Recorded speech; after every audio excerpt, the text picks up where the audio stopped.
بسم اللہ الرحمن الرحیم اللہم صلی علی سیدنا مولانا محمد و علی سیدنا مولانا محمد و بارک وسلم۔ آج کا ہمارا سبق صدقہ فطر کے متعلق ہے کہ صدقہ فطر کس پر واجب ہے۔ آج ہم نے یہ بیان کرنا ہے۔ تو صدقہ فطر ہر صاحب نصاب آزاد مسلمان پر عید الفطر کی صبح طلوع ہوتے ہی واجب ہو جاتا ہے، چاہے نصاب کی قیمت ہی کا بندہ کیوں نہ مالک ہو، اگرچہ اس پر سال بھی نہ گزرا ہو، اور یہ بھی اس میں بات موجود ہے کہ وہ مال تجارت کا بھی نہ ہو، لیکن مال موجود ہو تو اس پر صدقہ فطر واجب ہے۔ ہاں، اگر اس شخص پر قرض ہے یا اس کی حاجات اصلیہ ہیں یا اس کے اہل و عیال کی ضرورتیں ہیں اور یہ رقم ان سے فارغ نہیں ہے، یعنی قرض سے، حاجات اصلیہ سے، اہل و عیال کی ضروریات سے فارغ نہیں ہے، تو پھر اس پر صدقہ فطر واجب نہیں ہے۔ اگر یہ رقم قرض سے بھی فارغ ہے اور حاجات اصلیہ سے بھی فارغ ہے، اہل خانہ کی ضروریات سے بھی فارغ ہے، تو پھر اس پر صدقہ فطر واجب ہے، لازمی ادا کرنا چاہیے۔ اور اس سلسلے میں کافی ہونے کا اعتبار ہے، کوئی خاص مقدار یا اندازہ مقرر نہیں کہ اتنی چیزیں ہوں گی تو پھر ہی یہ صدقہ دے سکے گا، اور اتنی چیزیں نہیں ہوں گی تو پھر یہ صدقہ نہیں دے سکے گا۔ نہیں، اس میں بس اندازہ ہے کہ جو ضرورت اصلیہ ہیں ان سے فارغ ہو۔ اب ضرورت اصلیہ کیا ہے؟ جیسے گھر ہے، ایک آدمی بے گھر ہے، اس پر صدقہ فطر نہیں ہے، وہ دیار غیر میں ہے، یا کوئی اور اس کے لیے ایسا مسئلہ ہے کہ اس کا اپنا گھر نہیں ہے، یا گھر کا سامان اس کے پاس نہیں ہے، یا اہل خانہ کے لیے کپڑوں کی ضرورت ہے اور کپڑے نہیں ہیں، یا اس کی سواری چاہے جیسی بھی ہو، یعنی اس کی حیثیت کے مطابق سائیکل، موٹر سائیکل یا گاڑی جو بھی، یہ بھی اس کی ضرورت ہے، اور اسلحہ بھی اس کی ضرورت ہے، اور خدمت کے غلام بھی اس کی ضرورت ہیں۔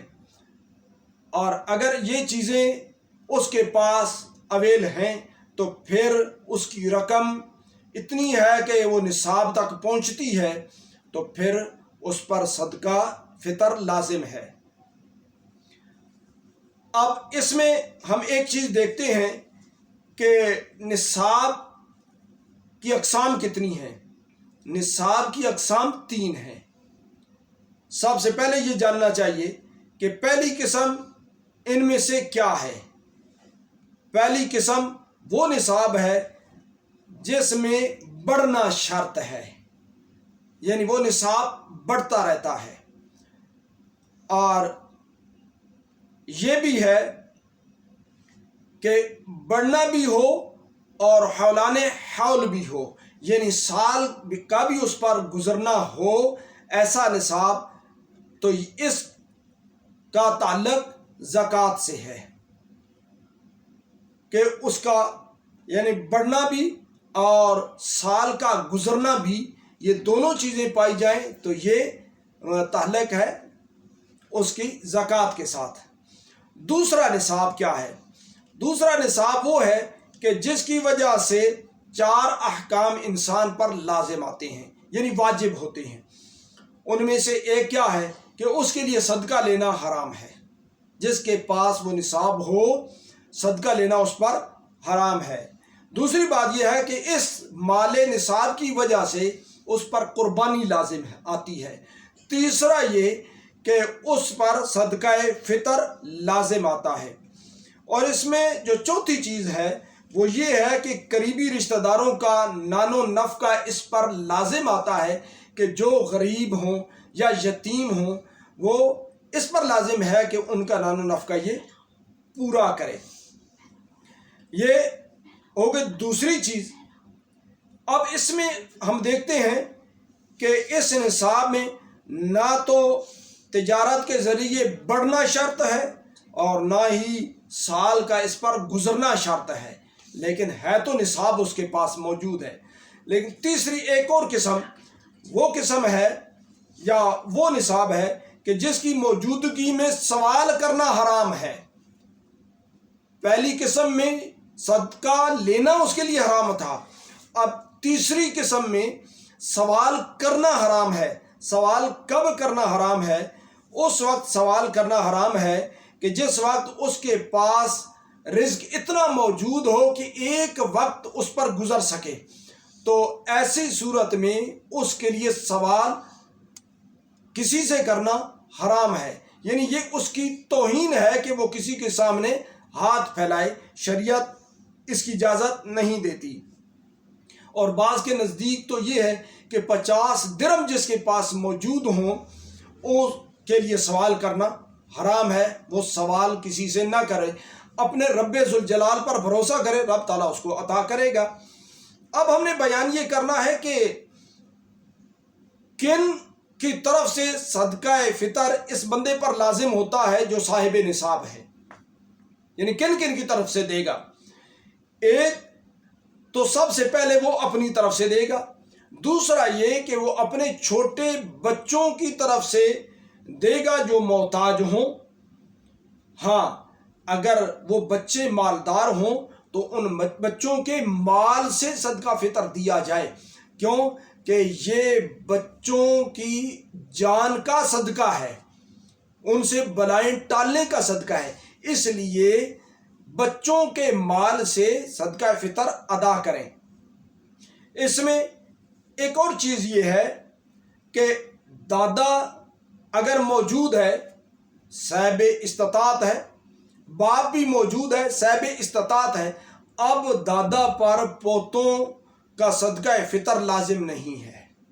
ہاں، اس صورت میں کہ یا تو باپ سر پر ہے ہی نہیں، یا اگر ہے تو محتاج ہے، یا کوئی اس کو معذوری لاحق ہو گئی ہے، اب وہ غریب ہے، اس غربت کی وجہ سے اب دادا کیونکہ باپ کا قائم مقام ہوگا تو اب دادا اپنے پوتوں کی طرف سے صدقہ فطر ادا کرے گا۔ اور جو خدمت کے غلام ہیں ان کی طرف سے بھی، جو مدبر ہیں ان کی طرف سے بھی، یا ام ولد کی طرف سے بھی صدقہ یہ دے گا جس کے وہ ماتحت ہیں، اور اگرچہ وہ غلام کافری کیوں نہ ہو لیکن پھر بھی اس کی طرف سے یہ صدقہ فطر ادا کرے گا۔ اور مکاتب کی طرف سے نہیں کرے گا، کیوں؟ مکاتب اور اس مالک کے درمیان میں جو معاہدہ ہوتا ہے کہ وہ اتنے پیسے اتنے پیریڈ کے اندر دے دے تو آزاد ہے، وہ پیسہ اگر یہ اس کو دے گا تو وہ واپس اسی کے پاس آئے گا، اس وجہ سے مکاتب کی طرف سے یہ صدقہ فطر نہیں دے گا، اور نہ ہی اپنی بڑی اولاد کی طرف سے دے گا، نہ ہی بیوی کی طرف سے بیوی کا صدقہ فطر خاوند پر لازم آتا ہے، اور نہ ہی اس غلام کی طرف سے جو مشترک ہو، دونوں کے درمیان میں، دو آدمیوں کے درمیان میں ایک مشترک غلام ہے تو اس کی طرف سے بھی صدقہ فطر نہیں دیا جائے گا۔ اور اس کے علاوہ جو قیدی غلام ہو اس کی طرف سے بھی صدقہ فطر واجب نہیں ہے۔ قیدی یا غلام ہو گیا، اب جب غلام ہو گیا، قیدی ہو گیا غلام، تو پھر اس کی طرف سے صدقہ فطر مالک پر لازم نہیں رہا۔ اللہ تبارک و تعالی اس کو سمجھنے اور اس پر سمجھ کر عمل کرنے کی توفیق عطا فرمائے۔ وما علیہ الا البلاغ۔